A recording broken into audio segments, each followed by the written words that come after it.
Right then, I suppose we have to address the elephant in the room of the elephant in the room.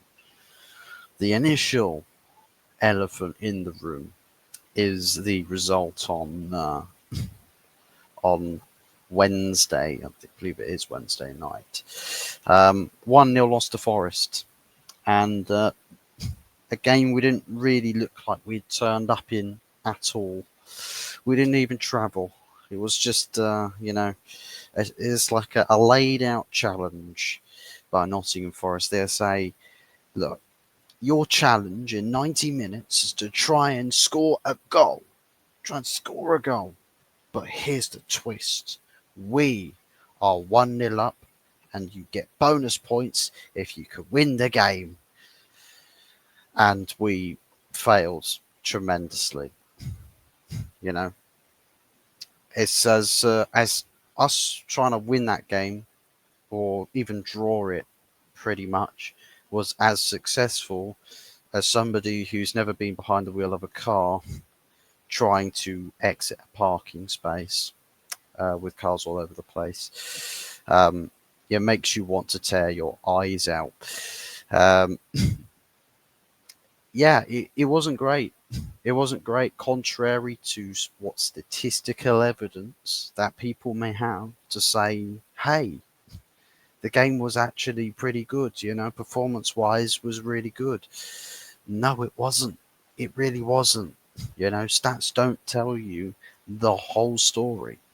The eye test is what you want to look out for.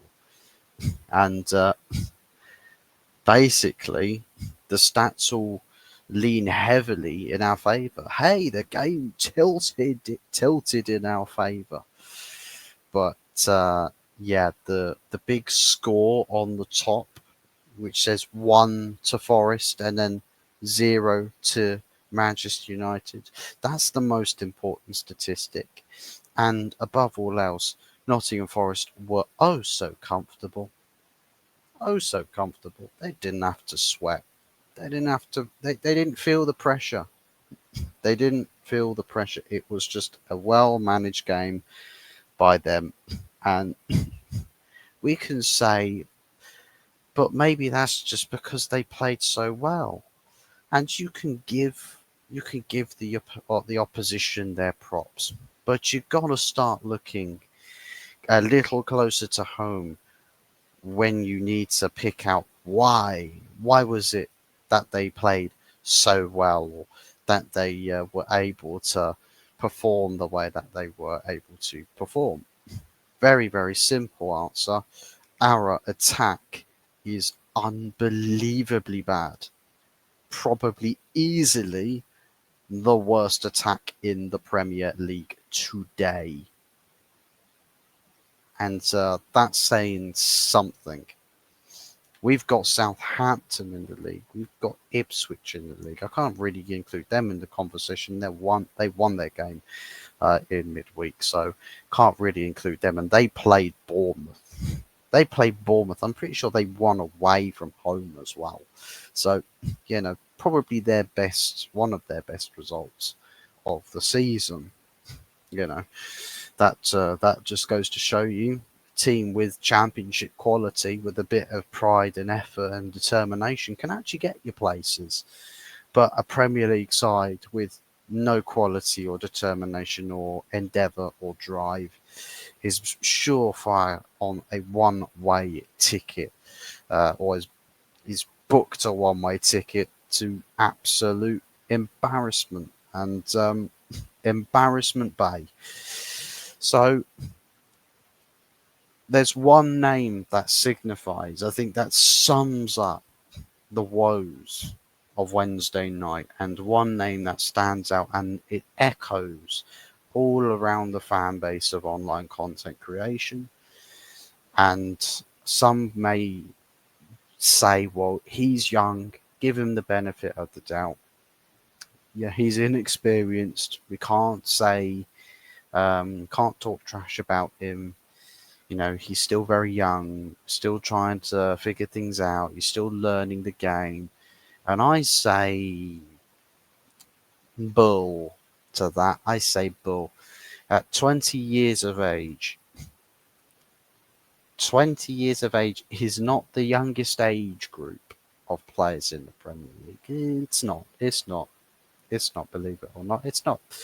There are players who at the moment are even younger breakout stars who are performing a whole 9 yards better and are actually a fair bit more mature on the pitch than an Alejandro Garnacho. For example, can't be minded whenever he plays. That's a mature head if I've ever seen one. That's a mature player. Hey, here's another name. Lenny Oro. Much more mature, much more preserved, well kept. You can see where he's rough around the edges and where he's going to improve. Garnacho is what you can call a very much lost cause. See, he's got this aura, and I don't like to call this aura. I don't like to call it aura because it's not a positive thing when we say aura about Garnacho. It's like that stink when you walk past someone in the street that hasn't showered for weeks or months and it radiates, like the body odor radiates, and you feel the heat radiation coming off of them. It's unpleasant as all hell. That's the sort of aura that radiates from Garnacho. Not to say that he stinks, he probably doesn't, but he does not give off very positive vibes. He doesn't give off positive vibes. He gives off a very egocentric personality trait, right? And the world is a little world built around him is that it's you worship the ground he walks upon. He's the chosen one. He is the future. He is the standard bearer. He will take Manchester United to the next level. And it's all just people leveraging, you know, oh, here you go. Let's put you on a pedestal and show you to the world. Garnacho is somebody that is got a little bit too big for his boots, and he still only has them little uns. He still only has the little uns. He's far too big to fit in those boots. Far too big. And he needs humbling. He needs humbling. Literally, it's the sort of performance, right? Right, where you'd get if Sir Alex Ferguson was manager, even at the age of 20, he would have gone absolutely hell for leather at the kid. He would have, yeah. That very same quote he said to Cristiano Ronaldo, "Who the bloody hell do you think you are? Who the hell do you think you are, Alejandro? Who the hell do you think you are? Your club is sat in 13th. The expectation of Manchester United is to be challenging for titles. Your league placement in April is double figures. That is a crime against football. It's a crime against humanity. It's a crime to everything in existence. And you're out here doing up like you're the main attraction, the main star of the show. See, maybe Bruno Fernandes gets really like hot-headed as much as he does because he thinks that someone else is trying to steal his spotlight. So he ends up throwing a hissy fit. So if somebody tries to make themselves the Mr. Main Eventer, then Bruno loses his head and ends up trying to make himself the big Mr. Main Eventer. We can't say it's not the case because, hell, it's Manchester United and the club culture at the moment reeks of everything that's wrong in football. And we are pointing fingers all over the place. Where does the blame lie? Who is responsible for this? Who is absolutely the problem factor in instilling this culture, and what do we need to do to kill it? And with Garnacho, that attitude belongs in a coffin. It belongs in a coffin. Gone are the days where somebody with that attitude. Listen, if you're going to have that attitude, I want to see you play better than Ronaldinho. I want to see you play better than prime Ronaldinho, but you won't. You wouldn't. You wouldn't do it because you don't have the ability, right? Anthony Alanga has better ability than you. What the hell? What? Why the hell are we saying that? I mean, Anthony Alanga, the difference maker in the scoreline, got himself the goal, very well taken goal, and a very sound performance for Anthony Alanga, very clinical, and that's all it needed to be. Just do the simple things well, and when you listen to Anthony Alanga with his uh, with his social media posts, he doesn't cut you a figure that is like, check me out. It's a figure that cuts of, I'm just very thankful. Yeah, I'm very blessed. Speaks very glowingly of, people who've influenced him from his days at Man United after, you know, scoring against them. Scored against United, didn't celebrate, or a very lackluster celebration.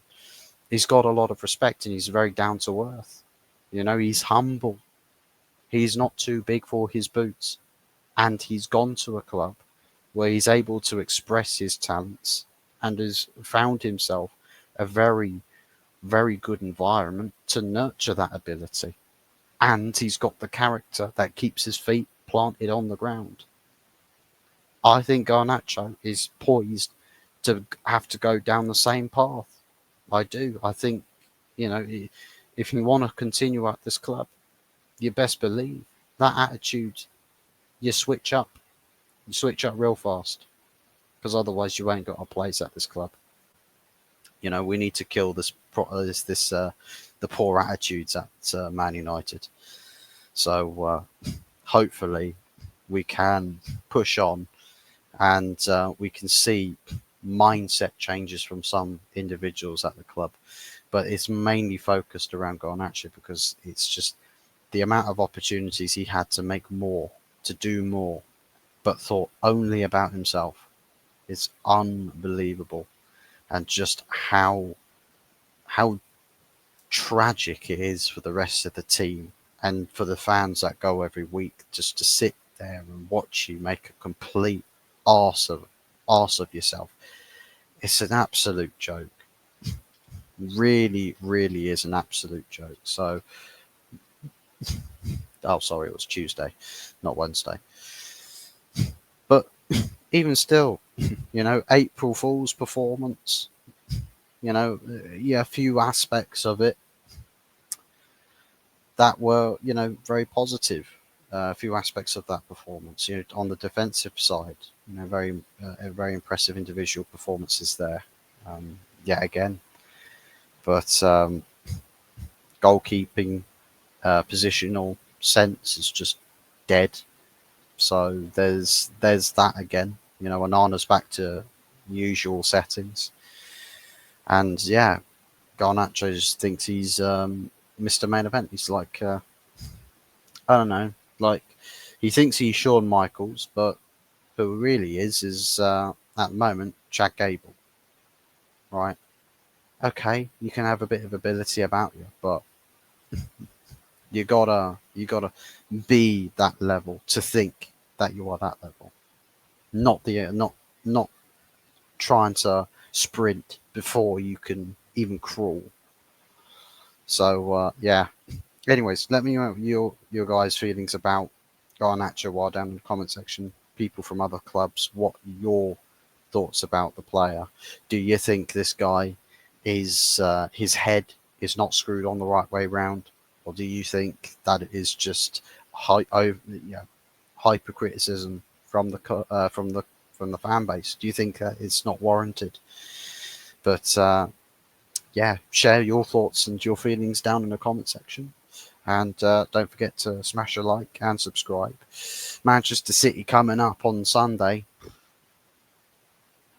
what embarrassments are we going to face with that one?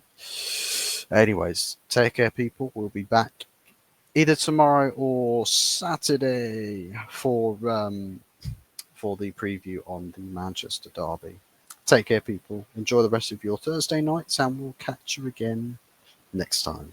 Tada.